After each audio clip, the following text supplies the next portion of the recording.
안녕하세요. 하나님 나라 2PM의 박성희 자매입니다.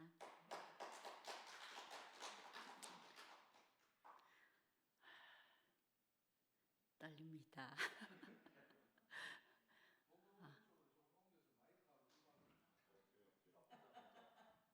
됐습니까?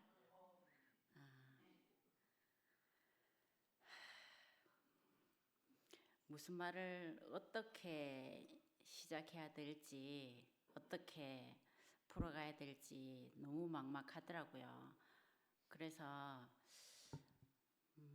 제가 그냥 일기식으로 한번 쭉 적어봤거든요. 적었는데 한 A4 용지 한 10장 정도 이렇게 되는데 이거를 읽어야 되나 아니면은 자연스럽게 이야기로 이제 해야 되나 하다가 하여튼 제가 내키는 대로 그냥 해보겠습니다.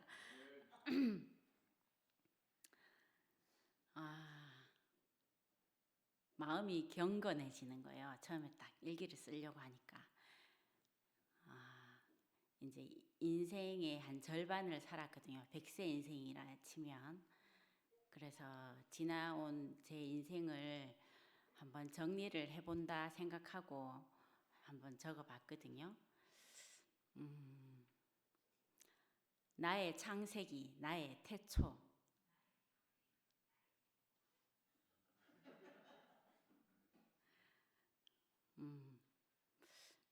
하나님이 어디에 계신지 여러분 다 아시죠? 하나님은 말씀 속에 계십니다.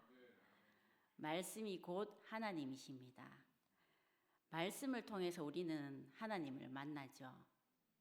그런 말씀을 안 들으면 못 듣거나 안 들으면 하나님을 못 만나나요?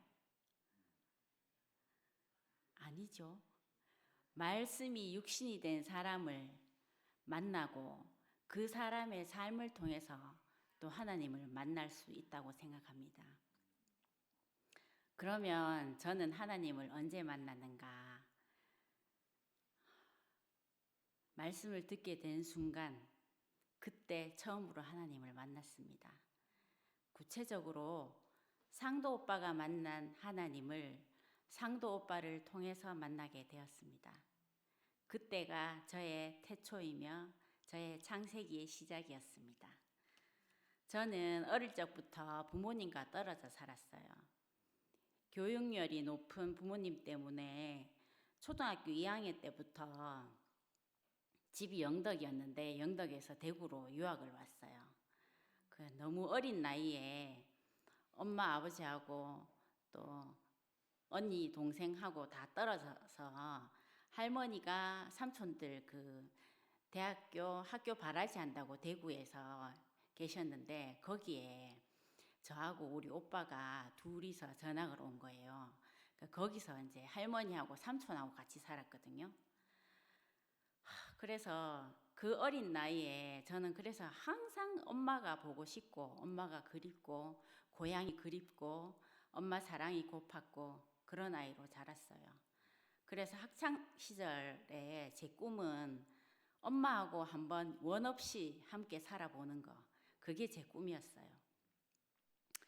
그래서 항상 늘 외롭고 혼자였고 우울했고, 그래서 지금도 저는 장송곡 같은 발라드 음악을 제일 좋아해요.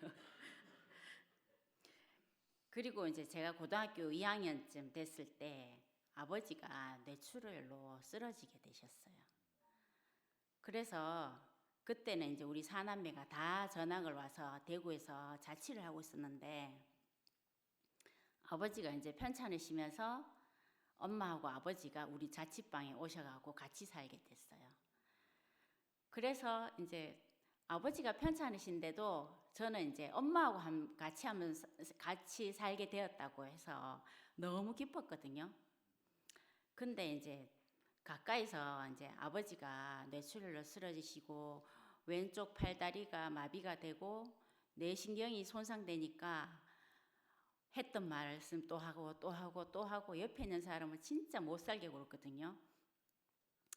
그것 때문에 엄마가 했던 그 고생은 우리 가족들이 겪어야 했던 그 어려움은 말도 다 못해요. 한 번은 제가 막 아버지 하도 이제 아버지가 힘들게 해갖고 제가 뭐라고 바락바락 대들었는데 제 허벅지를 아버지가 물어갖고 그 아버지 그 이빨 자국이 그 허벅지에 나고 피가 막 나고 막 이랬던 기억도 있고 그 속으로 진짜 아버지 빨리 돌아가시면 좋겠다면서 제가 막 그랬던 기억도 있고 그랬는데 이제 그 할아버지가 이제 시골에 할아버지 할머니가 계셨는데 그 우리 아버지가 맏아들인데도 아버지가 그 6남매 밑에 동생들을 다 대학교 보내고 시집 장가를 다 보냈거든요. 근데 이제 막상 아버지가 그렇게 오랫동안 편찮으시고 하니까 할아버지가 우리 대구 와갖고 계신데 생활비를 넉넉하게 안 주시는 거예요. 그래 엄마가 식당일 해가면서 우리 또 사남매 밥 해가면서 또 아버지 재활치료하고 그 엄마가 진짜 고생 많이 하셨거든요. 그러다가 3년 만에 아버지가 뇌출혈로 또 재발을 해서 그 결국에는 저 경대병원 신경외과 중환자실에 한 9개월, 10개월을 누워 계시다가 도저히 이제 불가능하다 해서 고향으로 모시고 가게 되고 이제 거기서 돌아가시게 됐어요. 그 저는 엄마가 그 종갓집 맏며느리로 시집 와서 그 모진 시집살이 했던 얘기를 귀가 딸도록 들었어요. 그 한번 시작하면 이제 또 일부 시작이 하면서 레퍼토리가 쫙 있거든요. 그 우리가 다 외워요. 그 정도로 이제 엄마가 그렇게 고생을 하셨고 또 가까이서 이제 아버지 뒷바라지하고 이제 병간호하고 그런 걸 또 가까이서 많이 봤잖아요. 그러면서 이제 저는 나는 평생 나를 그 지켜주고 내가 의지하고 내가 나의 울타리가 되어주는 그런 사람을 만나서 나는 결혼하리라 이렇게 생각했거든요. 그래서 이제 어쩌다 보니 지금의 우리 남편하고 결혼했는지도 몰라요. 남편은 이제 뭐 누구나 다 그렇겠지만 연애할 때 정말 저를 아끼고 사랑하고 니는 나한테 과분한 존재다. 세상 남자들이 다 그래도 나는 이 마음 변치 않으리라 뭐 그런 얘기를 많이 했어요. 그래서 이제 거기 홀딱 넘어가가지고 근데 진짜 돈도 잘 벌었거든요. 진짜 키 작은 거 빼고는 진짜 저한테도 너무 과분한 남편이었고 그런 사람이었어요. 그랬는데 영원할 줄 알았던 남편이 그 저에 대한 그런 사랑이 그 첫째가 쌍둥이를 임신하게 됐는데 쌍둥이를 임신하고 태어나고 키우면서 점점 멀어져가는 이제 남편을 보게 된 거예요. 나는 결혼이 내 인생을 더 지금보다 예전보다 훨씬 더 행복한 사람으로 만들어줄 줄 알았거든요. 진짜 멍청하고 순진한 건지 하여튼 진짜 그때는 그랬어요. 그래서 그 남편에 대한 배신감, 상실감 이런 건 진짜 상상 이상으로 저한테는 컸거든요. 제 인생이 송두리째 사기당하는 것 같았어요. 내 인생 이제 망했다 이런 생각까지 들고 그 제가 쌍둥이 임신했을 때 배가 이렇게 남산만하게 나와 있는데 밤에 잠이 안 오는 거예요. 그 새벽에 도저히 집에 있을 수가 없어갖고 그 새벽에 아무도 없는 그 길을 하염없이 걷다가 그 아파트 놀이터의 그늘에 앉아가지고 얼마나 울다가 집에 들어가고 그랬던 기억이 지금도 생생해요. 그때 정말 내가 오갈 데가 없는 사람이었구나. 의지할 곳이 없는 사람이었구나. 그런 생각이 진짜 그때 들었고 그 와중에 우리 남편은 실직까지 했어요. 아이들이 자라면서 이제 남편에 대한 고민이 이제 아이들에게까지 이어졌거든요. 이 아이들을 내가 낳긴 낳았는데 어떻게 책임을 져야 될지, 이 아이들을 어떻게 키워야 될지, 내가 사랑이 있기는 있는 건지, 사랑이 있으면 이 사랑을 내가 아이들한테 어떻게 줘야 될지 아무것도 모르겠는 거예요. 내 주위에는 진짜 내 이 고민을 털어놓을 데가 아무도 없었거든요. 그런 어른이 하나도 없었어요. 모든 게 희미하고 막막하고 진짜 땅이 혼돈하고 공허하며 흑암이 깊음 위에 있고 하나님의 신은 수면 위를 운행하시니라. 딱 그 상태였어요. 하나님을 알지 못했더라면 나는 내 인생이 그 남편 잘못 만나서 재수 없는 인생, 저주받은 인생, 허무한 인생, 그게 인생이다 이러면서 이제 유행가 노래 틀어놓고 소주 한잔 마시면서 마음을 달래고 이제 또 뭐 내일 또 되면은 또 새해가 떴으니까 또 이렇게 저렇게 또 살아가는 거지 뭐. 그게 다지 뭐. 그게 인생이지 뭐. 이제 그렇게 살았을 거예요. 그런데 그런 저한테 말씀의 씨가 떨어진 거예요. 처음에는 호세오치 서점에서 상도 오빠 그 자녀 교육 강의를 들었고 나중에는 오빠 집에서 일주일에 한 번씩 성경 모임을 했거든요. 호세오치 강의는 오빠하고 또 오빠 주위에 있는 그 언니들의 삶이 도대체 어떤 건지 너무너무 궁금하게 만들었어요. 도대체 저 그때는 오빠한테 아저씨라고 그랬거든요. 도대체 저 아저씨는 뭐라고 저 언니들이 맨날 저래 몰려가면서 저렇게 따라다니나, 뭐가 저렇게 즐겁나, 세상에 고민이라고는 하나도 없는 그런 사람들처럼 보였어요. 그 상도 오빠가 강의에서 이제 하는 얘기, 주로 이제 경석 언니 가출 사건 얘기하잖아요. 그럴 때마다 저는 들을 때마다 새롭고 들을 때마다 감동이고 은혜였어요.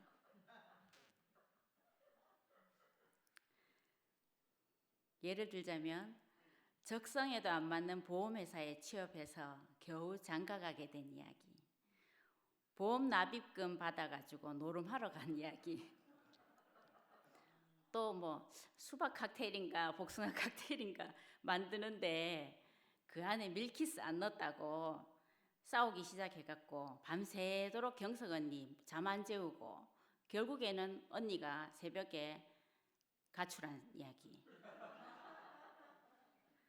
또 엄마 보고 싶어갖고 우는 그 4살 된 명혁이를 재워놓고 귀신에 홀린 듯이 또 택시 잡아타고 또 노름하러 가는 이야기.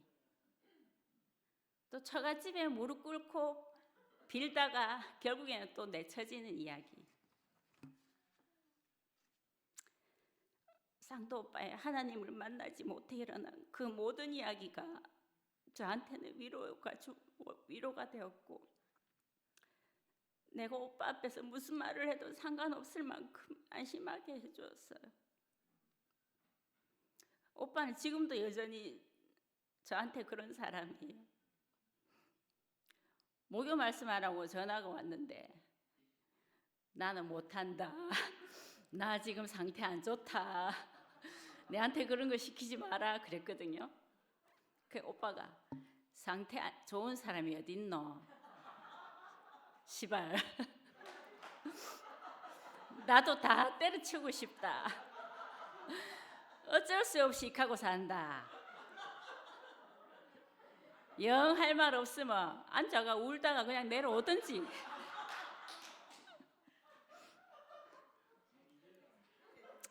울다 그냥 내려가는 건 쉽잖아요. 그렇게 오빠는 저한테 담이 없는 사람이에요. 그 까칠한 거는 뭐 쉽게 이제 워낙 이제 시간도 그러려니 하고, 오빠 집에서 하는 성경 모임을 처음 갔던 날은 10명도 안 되는 언니들이 쭉 앉아 있는데 그 사이에 이렇게 앉아갖고 오빠 창세기 말씀인가 뭐 어디 말씀인지는 생각이 잘 안 나요. 처음 왔으니까 뭐라도 한번 얘기해봐라 이러는데 제가 뭔 얘기했는지 기억이 하나도 안 나요. 근데 하여튼 막 계속 울었던 기억이 나거든요. 너무 울어가지고 막 집에 와가 막 약 먹고 막 이랬던 기억이 나요. 머리가 너무 아파가지고. 그 낯선 사람들 앞에서 태어나서 처음으로 내 자신을 말하고 내 마음을 털어놓을 수 있는 그런 시간이었어요. 하나님이 가라사대 빛이 있으라 하심에 빛이 있었고 물 가운데 궁창이 있어 물과 물로 나뉘게 하리라 하시고 궁창 아래 물과 궁창 위에 물로 나뉘게 하심에 그대로 되니라. 하나님은 저한테 빛이었고 하나님 말씀은 저한테 빛이었고 언니들과 오빠는 내가 마음 놓고 울고 웃고 숨쉬게 하는 궁창이 되어 주었어요.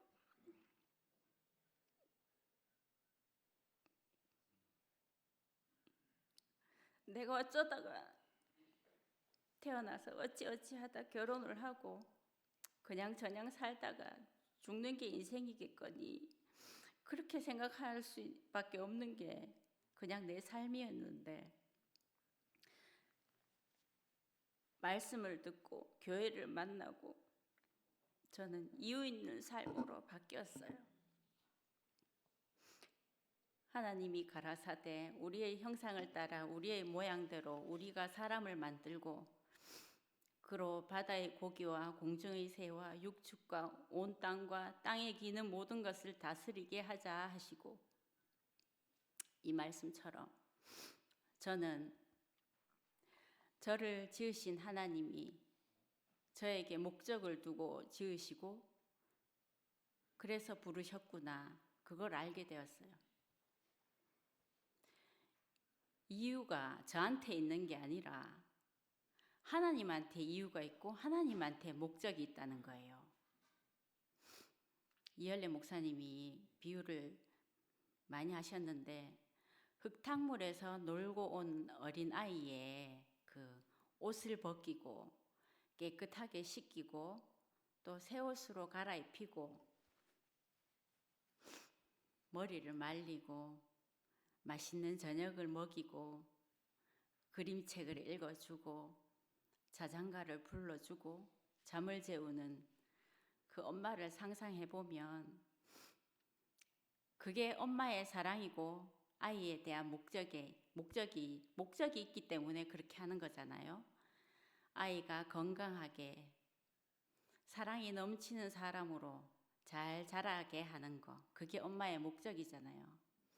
하나님이 저한테 그런 목적이 있다는 거예요. 하나님의 성품을 표현하는 형상으로 살게 하려고 나를 태초부터 예비해 두었구나. 제가 원래 54시거든요. 이제 남편도 아이들도 이제 제가 딱히 필요하지가 않더라고요. 필요로 하지 않더라고요. 내가 뭐 전화하거나 뭐 연락 안 하면 생전에 저한테 뭐 연락하는 사람 아무도 없어요. 뭐 잘 살고 있나? 뭐 그게 다예요. 그런데 교회는 하나님은 내가 존재하는 한 나를 필요로 하고 나를 사용하시기를 원하세요. 이것만으로도 제가 이 세상에서 가장 고귀한 존재 가치가 되는 거 아니에요? 그렇게 제가 교회 생활을 하게 되었어요. 그런데 말씀 속에서 나는 너무 온전한데 실제 삶 속에서 나는 아닌 거예요. 부족한 거 투성인 엄마고 부족한 와이프고 그런 거예요. 그 교회 생활하고 내 현실이 그 괴리감이 너무 커서 너무 혼란스러웠거든요. 누구는 뭐 중동교 지나가면 마음이 바뀐다 하던데 아무리 마음을 다잡고 현관문 앞에서 기도를 하고 들어가도 현관문을 딱 열면은 내가 생각지도 못한 이게 그 선악이 발동돼서 애들 얼마나 잡아 속였는지 몰라요. 우리 애들이 가장 큰 피해자였던 것 같아요. 그게 너무 괴로워가지고 그래서 더 이제 필사적으로 말씀을 들었던 것 같아요. 우리 집이 그러다가 이제 남편이 하던 일이 계속 안 되고 뭐 이러다가 점점 이제 경제적으로 어려워지면서 살던 집을 팔고 비청산을 하고 전셋집으로 이사 가게 되었어요. 그때가 이제 우리 큰 애들 중2고 막내가 이제 초1이었거든요. 저는 이제 먹고 살아야 되니까 그 전에는 이제 언니 오빠들 따라서 뭐 모교 모임 가고 뭐 호소치 모임 가고 뭐 일주일에 몇 번씩 모임을 따라다니고 했거든요. 근데 이제 내가 이제 먹고 살아야 되니까 매주 가던 모임도 못 가고 이제 겨우 일주일에 한 번 일요일 교회 가는 게 전부였거든요. 그렇게 이제 환경이 몰아치니까 나는 더더욱 이제 이 말씀 아니면 내가 숨 쉴 곳이 없다 이렇게 생각을 했어요. 그러면서 이제 교회 순모임이 생겼어요. 순모임 하면서 이제 구체적으로 교회 형제 자매들과 청년부에서 짜여지면서 그 지체의 소중함을 알게 되었고, 아, 이렇게 교회가 이루어지는구나. 그걸 또 이제 알게 됐어요. 그 오빠 모임을 못 가서 이렇게 생긴 그 공간을 교회의 다른 형제 자매들 지체들이 다 그 메워줬어요. 그러면서 제가 또 이제 살 수 있게 되었거든요. 그러는 동안에 우리 애들이 이제 고3이 됐어요. 남편하고 저하고 이제 먹고 산다고 열심히 노력을 하긴 하지만 너무 힘들었어요. 그때는 진짜 그 일주일 생활비 5만 원 갖고 살고 뭐 이랬거든요. 굴러다니는 100원짜리 1000원짜리 모아가지고 애들 용돈 주고 막 그럴 때인데 그 치킨 한 마리도 시켜 먹기가 힘든 그런 상황이었어요. 근데도 저는 이제 애들이 어릴 때부터 미술에 재능이 있었거든요.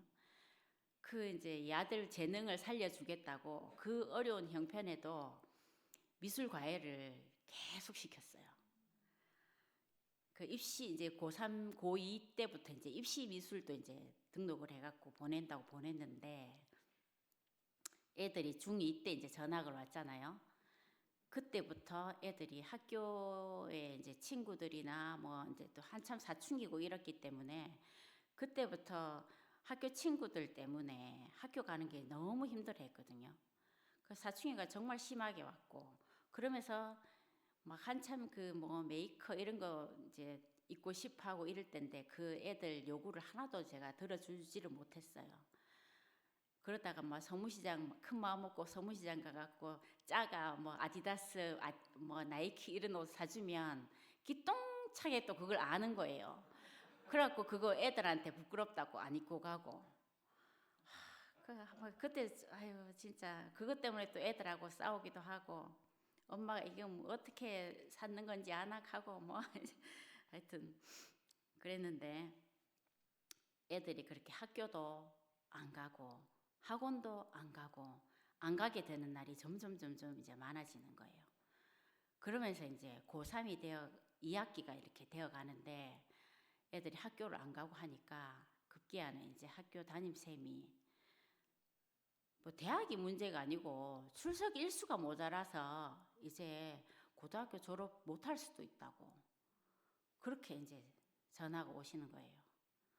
그 학교에 상담도 하러 다니고 애들도 데리고 쌤하고 같이 또 얘기도 하기도 하고 뭐 했는데 그게 잘 안 되더라고요.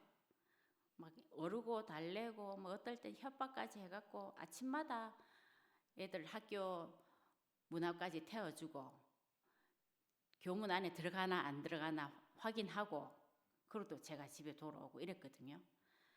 그랬는데 아이들이 제가 이제 가는 걸 저거는 저거대로 내가 가는 걸 확인하고 다시 교문 안에 들어갔다가 다시 되돌아서 나와갖고 제가 출근하고 집에 없잖아요. 그러면 집에 들어오고, 아니면 또 내가 출근하기 전이라서 집에 있으면 집에 옥상에 올라가 있다가 제가 출근하길 기다렸다가 내려오고 이러는 거예요. 그걸 나중에 알았어요. 나중에 저들이 얘기를 해갖고 알았거든요. 한 번은 옥상에 빨래를 넣으려고 이제 올라갔는데 옥상 벽에 그림이 그려져 있는 거예요. 그 분명히 이게 우리 애들이 그린 그림 같은 거예요. 이 그림 언제 누가 그렸어? 하니까 그때 집에 엄마 때문에 못 내려가고 옥상에서 엄마 피해갖고 숨어 있을 때 그렸다는 거예요. 그 그림을 보고 제가 얼마나 가슴이 미어졌는지 몰라요. 엄마가 얼마나 엄마 그렇게 애를 쓰는데 우리가 학교 안 가고 다시 집에 돌아와갖고 여기 숨어 있는 거 엄마가 알게 되면 얼마나 속상할까, 엄마가 또 얼마나 걱정을 할까, 이 생각을 했을 거 아니에요. 그 추운 데서 그 옥상에서 떨고 그렇게 그 그림을 그리고 있었을 딸을 생각하니까 너무 가슴이 아팠어요. 학교에서 이제 출석 일수 이제 30일 남았습니다. 15일 남았습니다. 카운트를 세면서 선생님이 계속 전화가 왔어요. 이럴 바에야 그냥 자퇴를 하는 게 낫다. 자퇴를 하세요. 이제 계속 그 얘기를 하는 거예요. 그러면서 이제 내가 더 이상 이제 할 수 있는 건 없구나. 나는 정말 이제는 아무것도 할 수 없는 사람이구나. 그걸 알게 됐어요. 출석 일수가 모자라서 고등학교를 졸업을 못해도 이제 정말 어쩔 수 없겠구나. 누가 이거 알면은 내가 쪽팔려서 어떡하지? 교회는 갈 수 있을까? 그런 생각도 많이 했었는데 내가 그렇게 그냥 부끄러운 엄마여도 상관없겠다. 지금의 나와 지금의 우리 아이들을 내가 그냥 받아들여야 되겠다. 이런 생각을 하게 되었어요. 하나님 하실 수만 있으시다면 이 잔이 지나가게 하옵소서. 그러나 나의 뜻대로 마옵시고 아버지 뜻대로 하십시오. 이 말이 절로 나오더라고요. 근데 희한하게 그 말을 하는데 내가 지금까지 지고 있던 모든 짐이 한순간에 날아가는 것 같은 느낌이 들었어요. 내가 지금까지 내가 이거 아니면 안 된다. 내한테는 이건 너무 소중하고 내가 정말 사랑하는 거다. 이건 안 된다. 이것만은 안 된다 했던 그것들이 어쩔 수 없이 놓아버리게 되는데 그렇게 가벼워질 수가 없었어요. 그래서 아이들을 안고 울었어요. 아이들이 학교 가야 되는 시간인데 내가 또 엄마가 또 와갖고 깨워 학교 가라 하는가 싶어서 이제 누워갖고 눈도 안 뜨고 이렇게 있는 거예요. 아이들을 안고 제가 울면서 너희들 이제 엄마 때문에 고생 그만해라. 이제 안 해도 된다. 학교 안 가도 된다. 고등학교 졸업장 못 받아도 괜찮다. 그냥 엄마 앞에 딸로 이렇게 살아주기만 해도 되겠다. 엄마 너희들이 그래도 살아있어서 정말 마음고생 많이 했을 텐데 나쁜 마음 안 먹고 이렇게 살아있어줘서 너무 고맙다. 그렇게 얘기했어요. 그러면서 기쁜 마음으로 자퇴서를 쓰려고 학교에 갔어요. 제가 그때 소망약국에 일을 하고 있을 때였거든요. 엄마가 점심시간에 학교에 갈 테니까 너희들 학교 교실에 못 들어가겠으면 상담실에 있어라. 엄마가 거기 가겠다. 거기서 자퇴서 쓰자. 이제 이렇게 얘기를 했어요. 그러면서 이제 점심시간에 점심 안 먹었을 것 같아서 이제 제가 애들 도시락을 준비를 해갖고 상담실에 갔어요. 가니까 상담쌤하고 이제 애들하고 이렇게 앉아 있는데 애들이 표정이 좀 밝은 거예요. 이 무슨 분위기지 이랬는데 거기 상담 선생님이 놀라운 말씀을 하시는 거예요. 학교에는 담임 선생님들은 잘 모르는데 자퇴하려고 하는 애들을 위해서 기간이라는 게 있대요. 우리 이혼하기 전에도 숙려 기간이 있잖아요. 자퇴하는 애들한테도 숙려 기간이라는 게 있다는 거예요. 네 요만큼 기간을 줄 테니까 그때까지 다시 한번 곰곰이 생각해봐라. 그래 갖고도 자퇴하겠으면 그때 해라 하는 그 숙려 기간이라는 게 있다는 거예요. 근데 고3 담임쌤은 이제 애들 원서 쓰기 바쁘고 뭐 이러니까 그건 모르겠고 그냥 자퇴서 써라 이랬는 거예요. 그래서 그 기간이 한 7주 정도 되는데 이 기간에는 학교에 안 가도 출석 인정이 된다는 거예요. 그래서 그 어머니 애들 지금 이제 그 원서 쓰고 뭐 11월 달인가 이랬거든요. 그 학교 졸업식 날까지 학교 안 와도 학교장이 승인만 하면 졸업할 수 있습니다. 이러는 거예요. 제가 무슨 이런 일이 다 있나 싶은 거예요. 진짜 하늘에서 선물을 내려주시는 것 같았어요.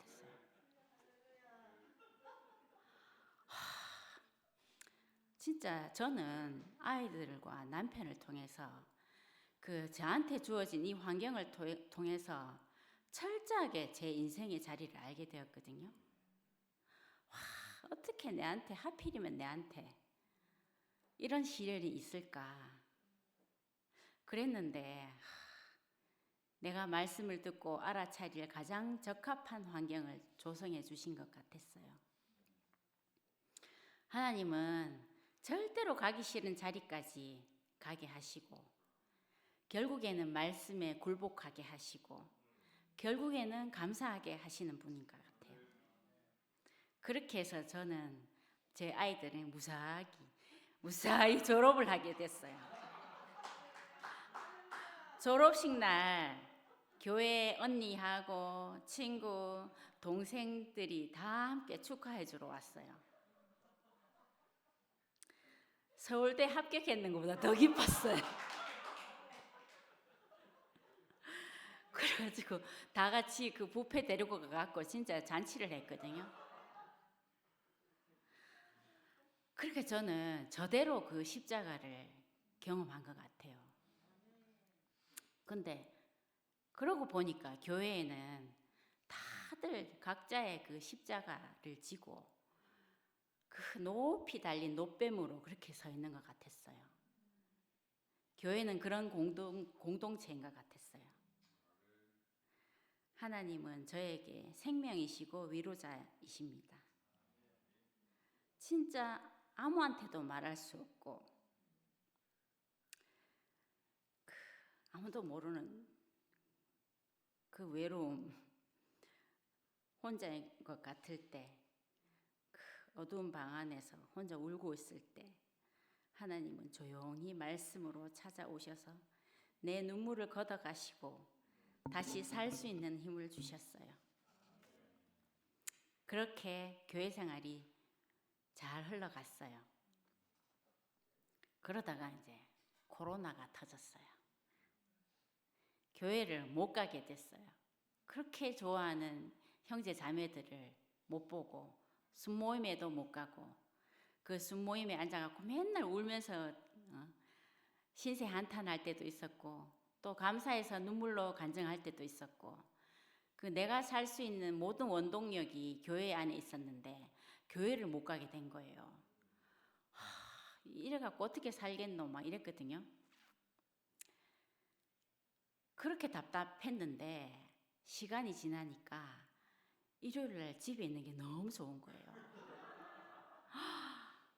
이렇게 시간이 많이 여유로울 수가 있나. 막 밀린 집안일, 밀린 드라마, 밀린 영화, 밀린 낮잠, 막 밀린 낮술 뭐 너무 좋은 거예요.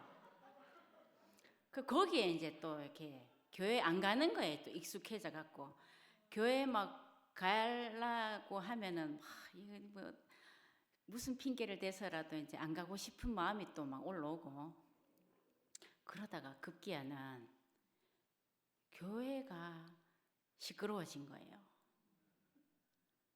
막 두 갈래라 하더니 세 갈래 됐다 하다가 네 갈래 됐다 하다가 막 이렇게 교회가 막 갈라지는 거예요.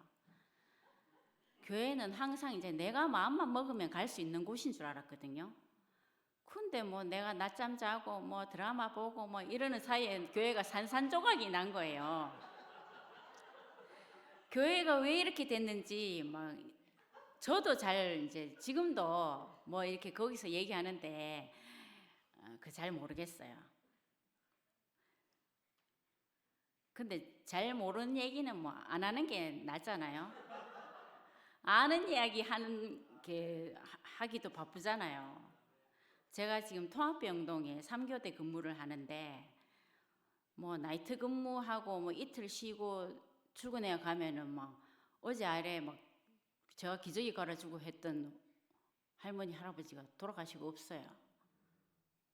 막 산소 막 풀로 쓰고 막 그랬는데도 산소 수치가 쭉쭉 떨어지고 뭐 결국에는 돌아가시고, 숨이 안 쉬지니까 막 먹지도 못하고 뭐 눕지도 못하고 말도 못하고 말 한마디 못하고 막 돌아가시거든요. 한 치 앞을 모르는 게 인생이다. 바람 앞에 촛불이다. 그러잖아요. 감사할 것만 얘기해도 시간이 모자라는 인생이에요. 할 수 있는 것만 해도 빠듯한 인생. 제가 이렇게 말씀 준비를 하는데 이런 말이 막 이렇게 나오는 거예요. 제가 이런 사람이 아니었거든요. 그냥 다 가물가물해져 갔어요. 드라마 보면서. 내가 받은 은혜, 내가 받은 감사, 첫 자리, 또 내가 본 십자가 자리, 다 이런 게 너무 분명하긴 했는데 가물가물해져 갔거든요. 그냥 뭐 좋아하는 사람 만나고 교회 오고 뭐 그냥 이렇게 살아도 뭐 이래도 되지 뭐 그렇게 또 뭐 애를 써야 되노 막 이런 생각을 하고 살았는데, 좀 그렇게 사니까 또 좀 심심해지는 거예요. 교회 와갖고 이렇게 방송실에 있거나 이렇게 뒤에 앉아 있으면 매번 나와서 이제 감사하다고 이렇게 간증하시는 분들이 있잖아요. 동참이 잘 안 되는 거예요. 내가 그냥 와갖고 뭐 얼굴 보러 왔다가 가고 이러니까 그 간증에 하나가 안 되고 목사님 말씀에 이렇게 흡수가 안 되는 거예요. 그랬었는데 이제 상도 오빠가 갑자기 간증을 하라 하고 또 간증해라 하더니 또 갑자기 사회를 발악하고 뭐 이러는 거예요. 제가 계속 이렇게 상도 오빠 따라온 자매들이 줄줄이 계속 간증하고 이제 남은 사람이 이제 내 밖에 없겠구나 이렇게 생각하고 조마조마하게 있었는데 결국에는 또 내가 해야 되나, 내 상태가 지금 드라마 봐야 되는데 내가 이런데 맹숭맹숭하게 무슨 할 말이 있겠노 이렇게 했는데, 말씀 준비를 하면서 이 지나온 내가 그 교회 지금 우리 애가 이제 원래 21이니까 20년 가까이 됐거든요. 그 지나온 그 교회 생활, 그 교회의 형제 자매들과 함께 했던 이 생활들을 쭉 생각을 해보니까 잊고 있었던 이 감사함이 얼마나 이렇게 가득 차는지, 그러면서 하나님이 내게 주신 목적이 무엇이었는지 다시 새롭게 와닿는 거예요.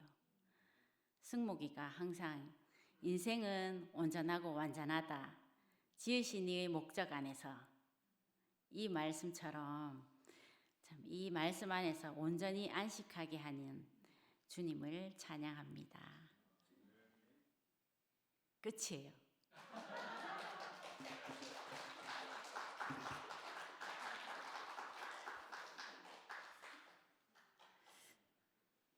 기도할까요? 감사하신 아버지 하나님, 갈 곳을 몰라 헤매다 벼랑 끝에 놓인 인생을 씻기시고 먹이시며 당신의 영원한 목적 안으로 부르심을 감사합니다. 우리들의 각자 처한 형편과 사정을 통해 더욱더 풍성한 생명의 양식이 넘쳐나게 하심을 감사합니다. 예수님 이름으로 기도드립니다.